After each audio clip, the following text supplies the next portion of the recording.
अब हम आपको एक ऐसी खबर की तरफ ले चलते हैं जिस पर हंगामा मच गया है। देश की सियासत में राफेल नाम का भूत फिर से लौट आया है। फ्रांस की एक समाचार वेबसाइट ने भारत की राफेल विमान सौदे में गड़बड़ी का दावा करते हुए आर्टिकल छापा तो कांग्रेस ने एक बार फिर से मोदी सरकार पर सवालों की बौछार लगा दी।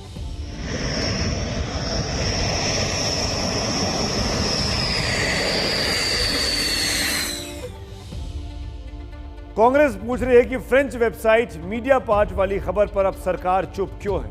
जैसा वेबसाइट ने दावा किया उसी आधार पर कांग्रेस अब यह भी पूछ रही है कि क्या राफेल सौदे में कमीशन खोरी हुई थी। उसमें 11 लाख यूरो की रिश्वत देने की बात सामने आई तो कांग्रेस का सवाल है कि उस 11 लाख यूरो की रिश्वत किस दलाल को मिली। राफेल का मॉडल बनाने के लिए पैसे मिले तो उसको गिफ्ट टू क्लाइंट क्यों कहा गया।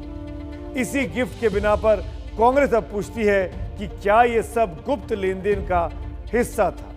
कांग्रेस का यह भी सवाल है कि जब तक भारत सरकार का दावा था कि ये दो सरकारों के बीच डील थी तो फिर इसमें बिचौलिए कहां से आ गए, मिडिलमैन कहां से आ गए। और आखिरी सवाल ये कि क्या इस पूरे मामले की जांच नहीं होनी चाहिए। 2 साल पहले लोकसभा चुनाव में कांग्रेस ने राफेल को बड़ा चुनावी मुद्दा बनाया था लेकिन उससे बात बनी नहीं। दूसरी तरफ सुप्रीम कोर्ट से भी सरकार को ही राहत मिली। अब एक वेबसाइट पर एक आर्टिकल छपा तो हिंदुस्तान में सियासत तेज हो गई।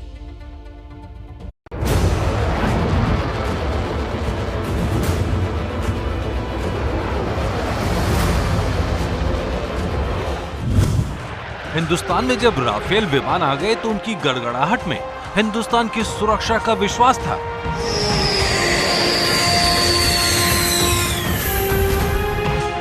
उन लड़ाकू विमानों की गड़गड़ाहट तो थम गई लेकिन उस पर उठे सवालों और आरोपों का शोर थमा नहीं है। जो राफेल चुनावी मुद्दा बना, जो राफेल सुप्रीम कोर्ट के कटघरे में खड़ा हुआ और वहां से क्लीन चिट लेकर बाहर आया। अब फ्रांस की एक न्यूज वेबसाइट की रिपोर्ट से फिर सवाल उठ गए। मीडिया पार्ट वेबसाइट ने राफेल पेपर्स नाम से आर्टिकल प्रकाशित किया जिसमें दावा है कि सौदे में भ्रष्टाचार हुआ। कांग्रेस उन आरोपों को लेकर कहने लगी कि हमने तो पहले ही कहा था। कांग्रेस के पूर्व अध्यक्ष श्री राहुल गांधी जी की बात आखिर सच साबित हुई।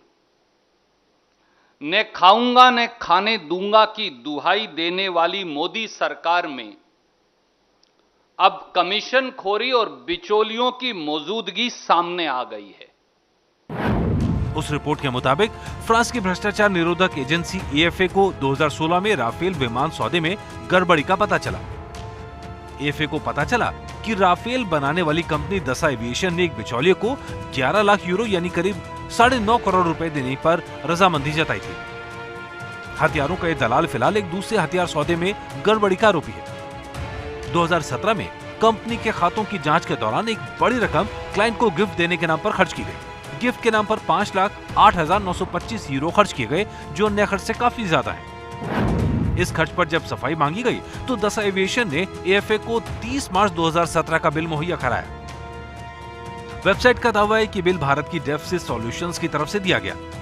दावा यह भी है कि बिल विमान के 50 मॉडल को बनवाने से जुड़ा था। रिपोर्ट के मुताबिक प्रति मॉडल 20,357 यूरो की राशि का बिल थमाया गया।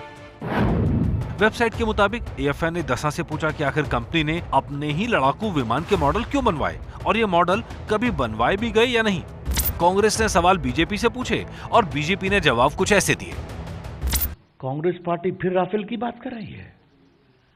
सुप्रीम कोर्ट में तो हार गए, सीएजी ने भी फिर उसको रिजेक्ट कर दिया। 2019 के चुनाव में राफेल जहाज का मॉडल बना करके पूरे हिंदुस्तान में घूमे और क्या क्या गालियां बची हमारे प्रधानमंत्री जी को, फिर भी बुरी तरह से हार गए।